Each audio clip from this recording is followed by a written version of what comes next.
दर्शक महानुभावहरू नमस्कार। स्मार्ट खबरको न्यूज बुलेटिनमा यहाँहरूलाई हार्दिक स्वागत छ। म आर्यन न्युपानी। आज मिति विक्रम सम्वत 2079 साल फागुन 10 गते बुधबार, ईस्वी सम्वत 2023 फेब्रुअरी 22 तारिक। आज फागुन शुक्ल द्वितीया रहेको छ। सदाका दिन जस्तै आज पनि देश दुनियाँको ताजा अनि महत्त्वपूर्ण खबर अपडेट सहित तपाईहरू माझ उपस्थित भएका छौं। प्रस्तुत गरेको समाचार मन परेको छ भने कृपया यो भिडियोमा एउटा लाइक अवश्य गरिदिनु होला। पलपलको न्यूज अपडेटका लागि हाम्रो च्यानललाई सब्स्क्राइब गरी नजिकै आउने बेल आइकनलाई क्लिक गर्नुहोला। कहाँबाट हेर्दै हुनुहुन्छ अनि के कस्तो लाग्दैछ आफ्ना कुराहरू तलको कमेन्ट बक्समा कमेन्ट गरिदिनु होला। दर्शक महानुभावहरू आउनुहोस् आजका मुख्य समाचार सुरु गरौं। कांग्रेस नेता चन्द्र भण्डारीको प्रसङ्गबाट। एलपीजी ग्यास सिलिन्डरको विस्फोटबाट घाइते भएका नेपाली कांग्रेसका नेता एवं प्रतिनिधि सभा सदस्य डाक्टर चन्द्रकान्त भण्डारीलाई आजदेखि कृत्रिम अक्सिजन दिन बन्द गरिने भएको छ। नेता भण्डारीको थप उपचार यही फागुन 4 गते भारतको मुम्बई स्थित नेशनल बर्न सेन्टरमा भइरहेको छ। नेशनल बर्न सेन्टरका डाक्टर सुनिल केशवानीका अनुसार नेता भण्डारीलाई इटी ट्युबमा अब राख्न नपर्ने र इन्फेक्सनको मात्रा पनि कम हुँदै गएको बताइएको छ। यसकारण कांग्रेस नेता भण्डारीको स्वास्थ्यमा सुधार देखिएको छ भने आजदेखि कृत्रिम अक्सिजन दिन बन्द गरिने बताइएको छ। राष्ट्रिय जनमोर्चाले वैशाख 10 गते चितवन 2 मा हुने उपनिर्वाचनमा भाग लिने निर्णय गरेको छ। मंगलबार पार्टी अध्यक्ष चित्रबहादुर केसीको अध्यक्षतामा बसेको संसदीय बोर्डको बैठकले उपनिर्वाचनमा भाग लिने निर्णय गरेको थियो। चितवन 2 मा रवि लामिछाने विरुद्ध उपचुनाव लड्ने जनमोर्चाले निर्णय गरेको छ। सो निर्वाचन क्षेत्रबाट राष्ट्रिय स्वतन्त्र पार्टीका रवि लामिछाने चुनाव लड्ने तयारी गरेको सन्दर्भमा जनमोर्चाले सो विरुद्ध उम्मेदवारी दिने तयारी गरेको हो। चितवन जिल्ला निर्वाचन क्षेत्र नम्बर 2 को उपनिर्वाचनलाई नेपालमा बढ्दो अमेरिकी साम्राज्यवाद को प्रभाव, इसाईकरण तथा पश्चिमीहरूको स्वार्थ पूर्तिका लागि नेपालमा खोलिएको स्वतन्त्र पार्टीको भूमिकालाई भण्डाफोर गर्नका लागि उपनिर्वाचनलाई संघर्षको महत्त्वपूर्ण मञ्चको रूपमा अगाडि बढाउने निर्णय गरेको छ भन्दै बैठकपछि जारी विज्ञप्तिमा भनिएको छ। सबै साम्राज्यवादी शक्तिहरूका हरकतका विरुद्ध निर्वाचनलाई भण्डाफोरको रूपमा प्रयोग गरिने अथवा उपयोग गरिने सो पार्टीले जारी गरेको विज्ञप्तिमा उल्लेख गरिएको छ।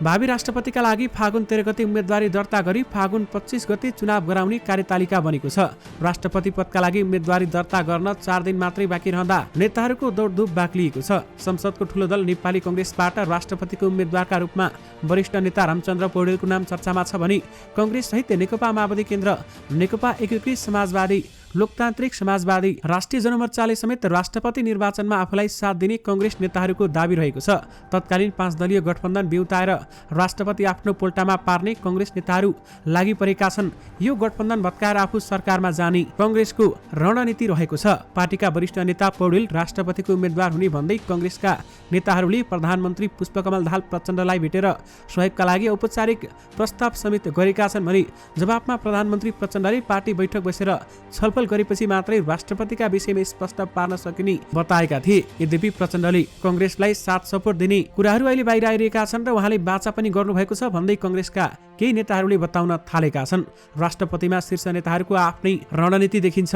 निर्णायक भूमिकामा प्रचण्ड देखिएका छन्। दर्शक महानुभावहरू, कांग्रेस, एमाले र माओवादी निर्णायक भूमिकामा छन् तर मुख्य भूमिकामा प्रचण्ड रहेका छन्। प्रचण्डले कांग्रेसलाई राष्ट्रपति पद दिन सक्ने संकेत पनि गरेका छन्। प्रधानमन्त्री पुष्पकमल दाहाल प्रचण्ड कतारको भ्रमणमा जाने भएका छन्। उनी यही फागुन 20 गते विकास सम्बन्धी सम्मेलनमा सहभागी हुन कतारको राजधानी दोहा जाने तयारीमा रहेका छन्। दर्शक महानुभावहरू, प्रधानमन्त्रीको पहिलो विदेश भ्रमण दोहाबाट सुरु हुने भएको छ। प्रधानमन्त्री प्रचण्डका राजनीतिक सल्लाहकार हरिबोल गजुरेलले प्रधानमन्त्री फागुन 20 गते दोहा जाने तयारीमा रहेको हामीलाई पुष्टि गर्नु भएको छ। उनले भने दोहामा हुने विकास सम्बन्धी एक सम्मेलनमा उहाँ जाने कुरा छ। सो सम्मेलनमा विभिन्न देशका राष्ट्र प्रमुखहरूको सहभागिता रहने भएकाले प्रधानमन्त्रीज्यू पनि जाने तयारीमा छ भन्दै उहाँले बताउनुभयो। पुस 10 मा प्रधानमन्त्रीका नियुक्त भएका भ्रमणको दोहा पहिलो विदेश भ्रमण हो। यसपछि भारत हुँदै अन्य देशमा पनि भ्रमणको तयारी रहेको बताइएको छ। राइड सेयरिङ सेवा दिन चालकहरूले अब आफ्नो सवारी साधनमा मोबाइल स्ट्यान्ड होल्डर र हेलमेट क्यामेरा राख्न पाउने भएका छन्। राइड सेयरिङ कम्पनी सजिलो साथी प्रालीका प्रमुख कार्यकारी अधिकृत सीओ अमिर लामाले यसबारेमा पुष्टि गरेका हुन्। हामीले राइड सेयरिङ सेवा दिन चालकहरूले आफ्नो साधनमा मोबाइल स्ट्यान्ड राख्न पाउनुपर्छ भनेर उच्च अदालत पाटनमा निवेदन पेश गरेका थियौं। उनले हामीसँग भने गत बिहीबार अदालतले यसबारेमा रिट जारी गरेको छ जसमा मोबाइल स्ट्यान्ड राख्न अनुमति दिन भनिएको छ। गत भदौदेखि ट्राफिक प्रहरी कार्यालयले बाइकमा मोबाइल स्ट्यान्ड र गोप्रो क्यामेरा राख्न निषेध गरेको थियो। त्यसरी राख्ने चालकलाई प्रहरीले कारबाही गर्ने बताउँदै सूचना जारी गरेको थियो। सूचनाको पालना नगरी स्ट्यान्ड राख्ने चालकलाई प्रहरीले 500 देखि 20,000 सम्ममा जरिवाना तिराउँदै आएको छ। राइड सेयरिङ कम्पनीका चालकहरूले बढीजसो म्याप बाटोको नक्सा हेर्न मोबाइलको स्ट्यान्ड प्रयोग गर्ने गर्थे, तर यसले बढी दुर्घटना निम्ताएको भन्दै प्रहरी कार्यालयले उक्त गतिविधि गर्न निषेध गरेको थियो। त्यस्तै क्यामेरा राख्दा पनि दुर्घटना बढ्ने गरेको प्रहरी कार्यालयको भनाइ थियो। अब भने राइड सेयरिङ सेवा दिने चालकहरूले पुनः बाइक तथा स्कुटरमा मोबाइल स्ट्यान्ड राख्न पाउने भएका छन्। सरकारले दुधको मूल्य बढाउने तयारी गरेको छ। राष्ट्रिय दुग्ध विकास बोर्डले महँगीलाई कारण देखाउँदै दुधको मूल्य प्रति लिटर 10 रुपियाँले बढाउने प्रस्ताव कृषि तथा पशुपन्छी विकास मन्त्रालयमा गरेसँगै सरकारले मूल्य बढाउने तयारी गरेको छ। गत 2 फागुनमा बोर्डले मन्त्रालयलाई मूल्य विश्लेषण प्रतिवेदन बुझाएको थियो, जसअनुसार लिटरमा 14 रुपियाँसम्ममा लागत महँगिएको भए पनि 10 रुपियाँ मात्रै बढाउन सिफारिस गरिएको राष्ट्रिय दुग्ध विकास बोर्डले जनाएको छ। ब्याजदर इन्धनमा भएको मूल्य वृद्धि र दानाको चोकरको मूल्यका कारण किसानहरू नोक्सानीमा गएको देखियो। बोर्डका निमित्त कार्यकारी निर्देशक बालक चौधरीले भने किसान बचाउनका लागि 10 रुपियाँसम्ममा मूल्य बढाउनु पर्ने देखियो भन्दै बताउनुभयो। यानि कि दुधको मूल्य प्रति लिटर 10 रुपियाँ बढाउने तयारी गरिएको छ। लोकतान्त्रिक समाजवादी पार्टी लोसपाका नेताहरूले अध्यक्ष महन्त ठाकुरलाई राष्ट्रपति बनाउन प्रधानमन्त्री पुष्पकमल दाहाल प्रचण्डसँग आग्रह गरेका छन्। पार्टीका नेताहरू राजेन्द्र महतो, शरद सिंह भण्डारी, सर्वेन्द्रनाथ शुक्ल र अनिल झालाई पनि लिएर बालुवाटार पुगेका उनले आफूलाई राष्ट्रिय सहमतिको राष्ट्रपति उम्मेद्वार बनाउन आग्रह गरेका छन्। गणतन्त्र संहिताको पक्षमा आवाज उठाउने र 12 बुँदे सहमतिदेखि नै यस दिशामा काम गरेको मान्छे महन्त ठाकुरजी हुनुहुन्छ। ठाकुरसँगै बालुवाटार पुगेका नेता शुक्लाले भने उहाँको स्वच्छ छवि छ, उहाँ यसको लागि उपयुक्त पात्र हुनुहुन्छ, त्यसैले उहाँलाई राष्ट्रिय सहमतिको पात्रका रूपमा अगाडि बढाइयोस् भन्ने हामी चाहन्छौँ भन्दै उहाँहरूले बताउनु भएको थियो। यानि कि महन्त ठाकुरलाई राष्ट्रपति बनाउन प्रचण्डसँग प्रस्ताव गरिएको छ। आइसिसी क्रिकेट विश्वकप लिग 2 को खेलमा स्कटल्यान्ड विरुद्ध नेपाललाई जिताउन नकआउट 95 रन बनाएका कप्तान रोहित कुमार पौडेलले 10औं नम्बरमा ब्याटिङमा आएका कारण केसीसँग केही पार्टनरसिप बनेपछि अब जित्छौं भनेर आत्मविश्वास बढेको बताएका छन्। उनले 5-6 विकेट गुमाउँदासम्ममा जित्ने विश्वास रहे पनि त्यसपछि लगालग विकेट गएपछि के हुने भन्ने हो दबाव परेको सुनाए, तर 8 विकेट गुमाएपछि ब्याटिङमा आएका करण केसीको साझेदारी जमेपछि आफूमा जितिन्छ भनेर विश्वास बढेको समेत उहाँले बताउनुभयो। 138 रनमा 8 विकेट गुमाएर दबावमा परेको नेपाललाई कप्तान रोहित र करणले जिताएका थिए। उनीहरूले नकआउट 75 रनको साझेदारी गरेका थिए। करण दाई र मैले 1-1 रन बनाऊ र जितौं भनेर योजना बनाइरहेका थियौं। नेपाललाई चौका हानेर जिताएका उनले भने उसले बलर खुट्टामा बल फाल्दियो, त्यो बल 4 रन भयो अनि धेरै रिलिफ भयो भन्दै उहाँले बताउनुभयो। यानि कि करण केसीसँग पार्टनरसिप बनेपछि जित्छौं भनेर आँट आयो भन्दै कप्तान रोहितले भनेका छन्। प्रधानमन्त्री पुष्पकमल दाहाल प्रचण्डले आज भएको आइसिसी क्रिकेट विश्वकप लिग 2 मा सफलता हासिल गरेकोमा क्रिकेट खेलाडीलाई बधाई दिएका छन्। प्रधानमन्त्री पुष्पकमल दाहालले सामाजिक सञ्जाल मार्फत आइसिसी क्रिकेट विश्वकप लिग 2 च्याम्पियन स्कटल्यान्डमाथि 2 विकेटको रोमाञ्चक जित हात पारेकोमा बधाई दिएका हुन्। प्रधानमन्त्रीले भनेका छन्, आइसिसी क्रिकेट विश्वकप लिग 2 च्याम्पियन स्कटल्यान्डमाथि 2 विकेटको रोमाञ्चक जित हात पार्दै घरेलु मैदानमा भएको सिरिज क्लिन स्वीप गरेकोमा नेपाली टिमलाई हार्दिक बधाई ज्ञापन गर्दै सम्पूर्ण खेलाडीको निरन्तर प्रगतिको हार्दिक शुभकामना व्यक्त गर्दछु भन्दै उहाँले सामाजिक सञ्जाल मार्फत सबैलाई बधाई दिनुभएको छ।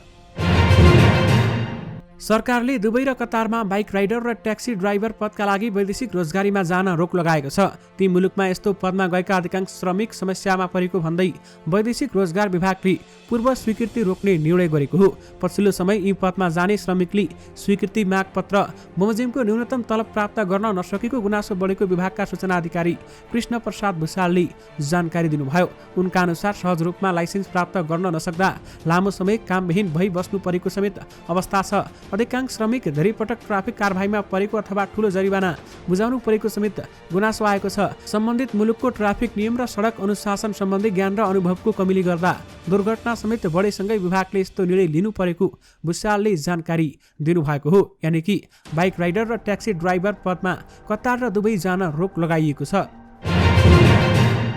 लुम्बिनी विकास कोषले महादेवी मन्दिरमा नयाँ गजुर राखेको छ। पुरानो गजुर जीर्ण भएपछि कोषले स्वयम्भू स्तूप आकारको नयाँ गजुर राखेको हो।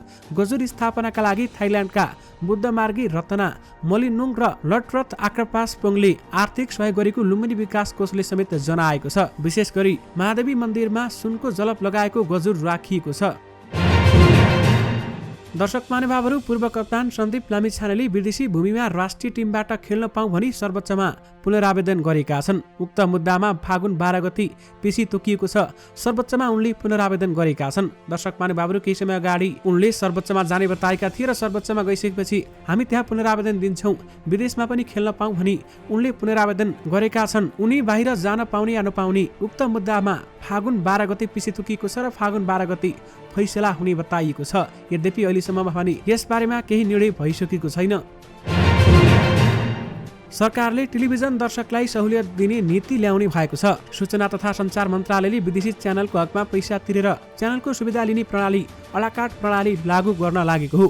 सूचना तथा सञ्चार मन्त्रालयका सचिव वैकुण्ठ अर्यालले पे एन्ड सर्भिस प्रणाली लागू गर्न लागि जानकारी दिनुभएको छ। टेलिभिजनमा नयाँ प्रणाली लागू गर्न लागि छ।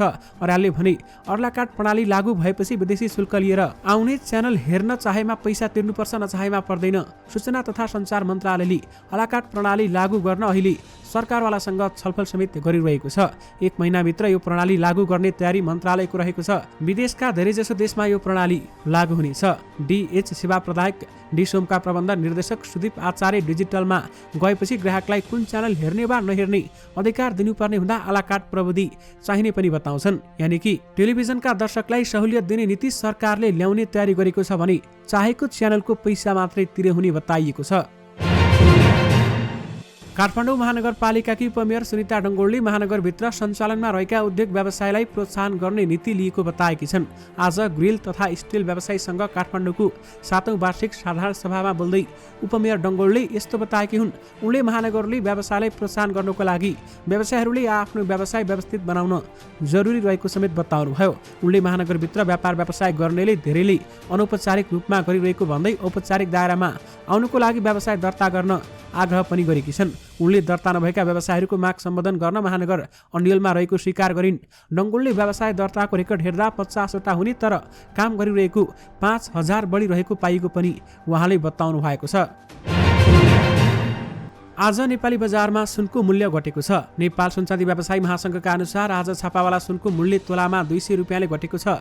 आज छापावाला सुनको मूल्य तोलामा 1,03,000 रुपियाँमा कारोबार भइरहेको छ। अघिल्लो दिन उक्त सुन तोलामा 1,03,200 रुपियाँमा कारोबार भएको थियो भने आज तेजाबी सुनको तोलामा 1,02,500 रुपियाँमा कारोबार भइरहेको छ। यस्तै चाँदीको मूल्य भने स्थिर रहेको छ।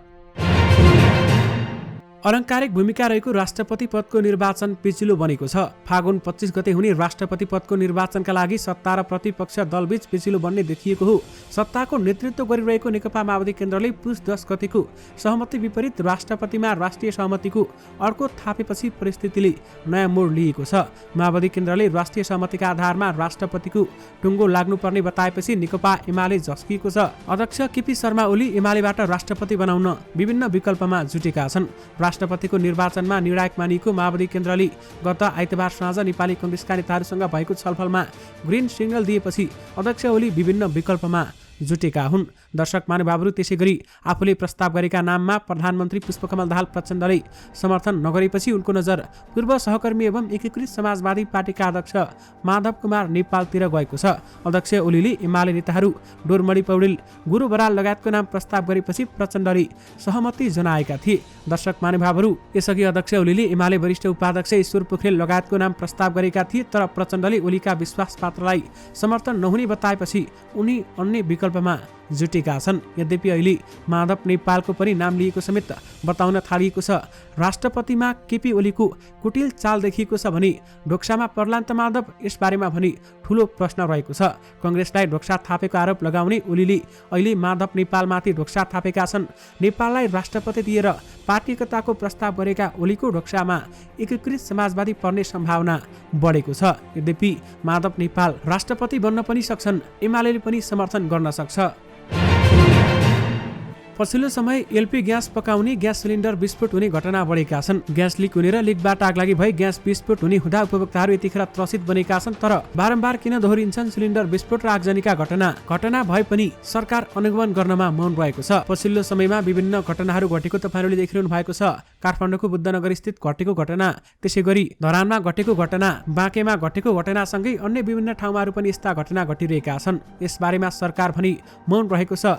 अनुगमन गर्ने प्राविधिक कहाँ गए यसबारेमा सरकारले केही चासो दिएको देखिँदैन। अहिले मान्छेहरूको लागि ग्यास सिलिन्डर काल बनिरहेका छन् र सरकारले यसबारेमा पक्कै पनि केही निर्णय गर्नै पर्छ।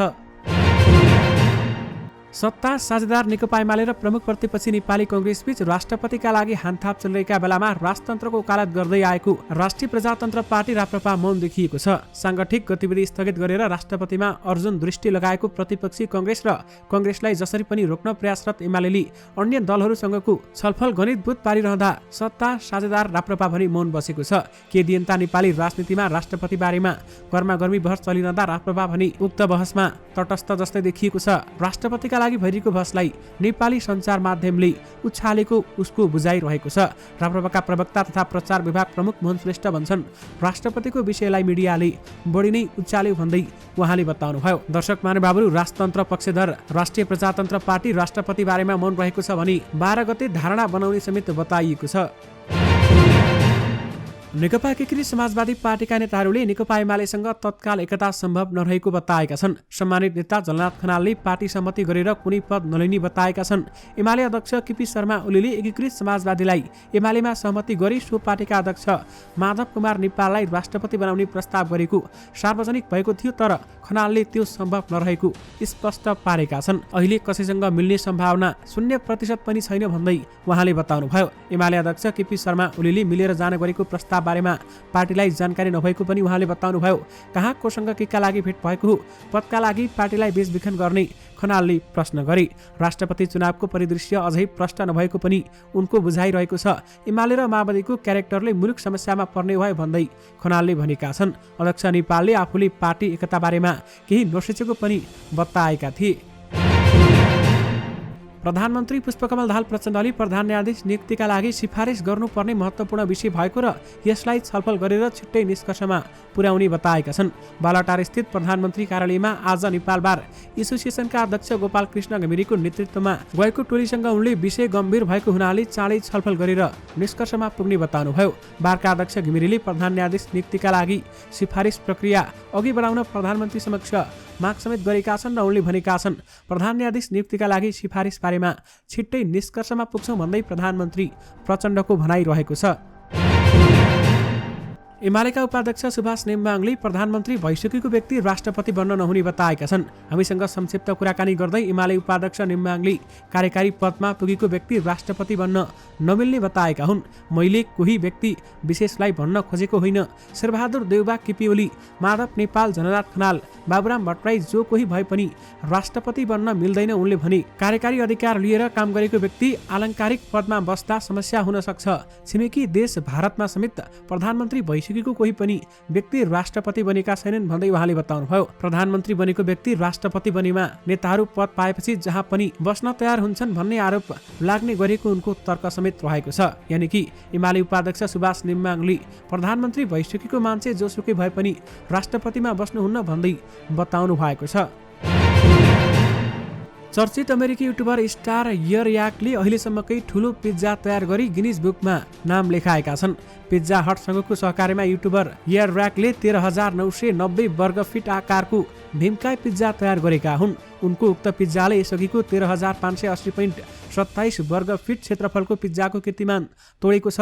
उक्त पिज्जा सन् 2012मा इटालीको रोममा रहेको एनआइपी फुडले तयार गरेको थियो। अमेरिकाको लस एन्जलसमा आयोजित समारोहमा तयार पारिएको उक्त कीर्तिमानी पिज्जाले विश्व कीर्तिमान कायम गरेसँगै टुक्रा टुक्रा पारेर च्यारिटीहरूलाई वितरण समेत गरिएको थियो। यो विशालकाय पिज्जा तयार गर्न 6,192 केजी भन्दा धेरै पिठो, करिब 2,244 केजी गुलियो मिरिनारा सस, करिब 3,191 केजी चीज र 6,30,000 भन्दा धेरै पेस्पेरोनीका टुक्रा परे गरिएको थियो। दर्शक महानुभावहरू, उक्त तस्बिर तपाईहरूले स्क्रिनमा देखिरहनु भएको छ। यो संसारको सबैभन्दा ठूलो पिज्जा भएको बताइएको छ। डाक्टर सन्दुक रितले बहराइनको प्रतिष्ठित ईशा अवार्ड प्राप्त गरेका छन्। मंगलबार बहराइनको राजधानी मानामा स्थित ईशा सांस्कृतिक केन्द्रमा आयोजित विशेष समारोहमा राजा हमाद बिन ईशा अल खालिफाले स्वर्ण पदकसहित 10 लाख डलर अर्थात् 13 करोड नेपाली रुपियाँ भन्दा बढीको पुरस्कार तथा सम्मान डाक्टर रोहितलाई प्रदान गरेका छन्। डाक्टर रोहितले विकास गरेको सर्वसुलभ दरको आँखाको लेन्स विश्वका धेरै देशमा पुगेको छ, जसले गर्दा गरिबहरूले पनि दृष्टि पाएका छन्। यस वर्ष यो विधाको पुरस्कारका लागि 139औं मनोनयनमा थिए। अवार्ड आउँदो महिना बहराइनमा विशेष कार्यक्रममा प्रदान गरिने समेत बताइएको छ। यानि कि बहराइनका राजाले डाक्टर सन्दोक रोहितलाई 13 करोडको ईशा अवार्ड दिएको छ।